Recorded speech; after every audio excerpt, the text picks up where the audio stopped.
एक रात टूनी का पति गोलू चिड़ा उससे झगड़ा करके उस रात उसे घर से बाहर निकाल देता है। कमबख्त कलमोही, निकल जा मेरे घर से और अपना शक्ल मत दिखाना, और अपने बच्चों को भी लेकर जा। दिन रात कोहराम मचा रखी है और मेरी जिंदगी खराब कर रखी है। ए जी, आप मेरे साथ ऐसा क्यों कर रहे हैं? इतनी रात गए मैं कहाँ जाऊंगी बच्चों को लेकर? अरे कलमोही, तू कहीं भी जा, मुझे कोई फर्क नहीं पड़ता। चल भाग यहाँ से। अच्छा ठीक है, मैं चली जाती हूँ। चलो बच्चों चलो, कहीं न कहीं आशा तो मैं मिल ही जाएगा। इतना कहकर टूनी अपने बच्चों के साथ वहां से चली जाती है। मेरे से उड़ा नहीं जा रहा, थोड़ी देर आराम कर ले क्या? नहीं नहीं बेटा, जब तक कहीं रहने का जगह नहीं मिल जाता तब तक कैसे हम लोग रुक जाए? नहीं बेटा, चल थोड़ा और सब्र कर ले, चल आगे चल, चलते हैं। माँ, वो देखो एक घर नजर आ रहा है। हाँ बेटा हाँ, मुझे भी घर दिखाई दिया, चल चल के देखते हैं। टुनटुनी बेटा, थोड़ा और जल्दी जल्दी चल। अरे माँ, ये तो कोई टॉयलेट लग रहा है। अरे तो क्या हुआ, इतनी जगह हम लोगों को रहने के लिए काफी है।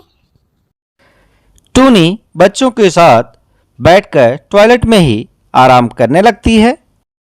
अगली सुबह माँ माँ, तुम इतनी सुबह कहाँ जा रही हो? अरे बेटा, खाने का भी तो इंतजाम करना पड़ेगा, कमाना भी तो बहुत जरूरी है, तभी तो खाएंगे। कब तक भूखे रहोगे तुम लोग? ठीक है माँ, तुम जाओ, मैं टुनटुनी का ध्यान रखूंगी। इस अनजान जंगल में मैं कहाँ जाऊँ? मुझे कौन काम देगा? मेरे बच्चे भूखे हैं, मुझे कुछ न कुछ कहीं न कहीं काम ढूंढना पड़ेगा। टूनी काम की तलाश में इधर उधर भटकने लग जाती है और शाम हो जाती है, लेकिन टुनटुनी को कहीं पर भी कोई काम नहीं मिलता है। टूनी थोड़ा और आगे बढ़ती है तो उसे एक बड़े से पेड़ के ऊपर एक हवेली दिखाई देती है। वो एक कौवे से पूछती है, काले भैया, मुझे यहाँ कोई काम मिलेगा? नहीं नहीं, यहाँ पर कोई काम नहीं है। अरे भैया, ऐसे मत बोलो, मेरे छोटे छोटे बच्चे और वो बहुत भूखे हैं और मुझे उन्हें खाना खिलाना है। अरे काले, कौन है वहाँ? किससे बातें कर रहा है तू? अरे मालकिन, एक गरीब चिड़िया है, काम मांग रही है वो। ठीक है, उसे मेरे पास भेज दे। मालकिन, आपकी बहुत मेहरबानी होगी, अगर मुझे कोई काम दे दीजिए मैं कर लूँगी, लेकिन ना मत कहिएगा, मुझे काम की बहुत ज़रूरत है। मेरे छोटे छोटे बच्चे हैं, वो कल रात से ही भूखे हैं। अच्छा अच्छा, ठीक है, तू जाकर खाना बनाने का काम देख ले, और हाँ, जाते समय अपने बच्चों के लिए कुछ खाना भी लेते जाना।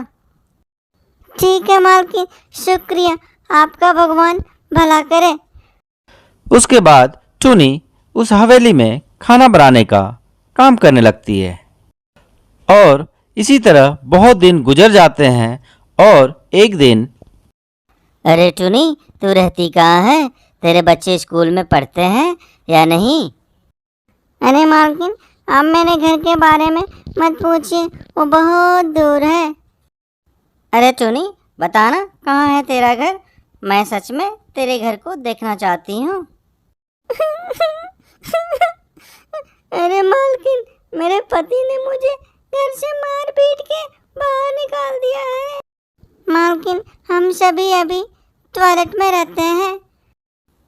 क्या बोला तूने? टॉयलेट? छी छी छी, वो भी कोई रहने की जगह है?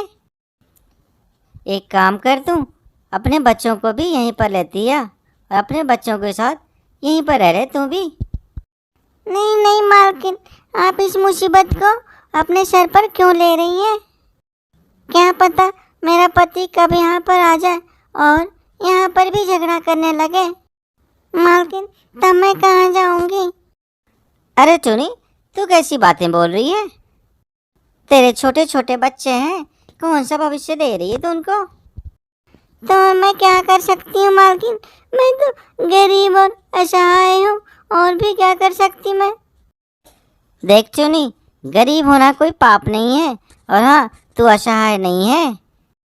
मैं हूं ना, तुम कल ही उस टॉयलेट को छोड़ दोगी और अपने बच्चों के साथ रहने यहाँ आ जाओगी लेकर, और मैं उन बच्चों का एडमिशन एक अच्छे स्कूल में करवा दूंगी। उनका भविष्य मुझे ही देखना है। बहुत बहुत धन्यवाद मालकिन आपका। जो आपने हमारे लिए किया है उसका एहसान मैं जिंदगी भर नहीं भूलूंगी। मैं अभी जाती हूँ और अपने बच्चों को लेकर आती हूँ।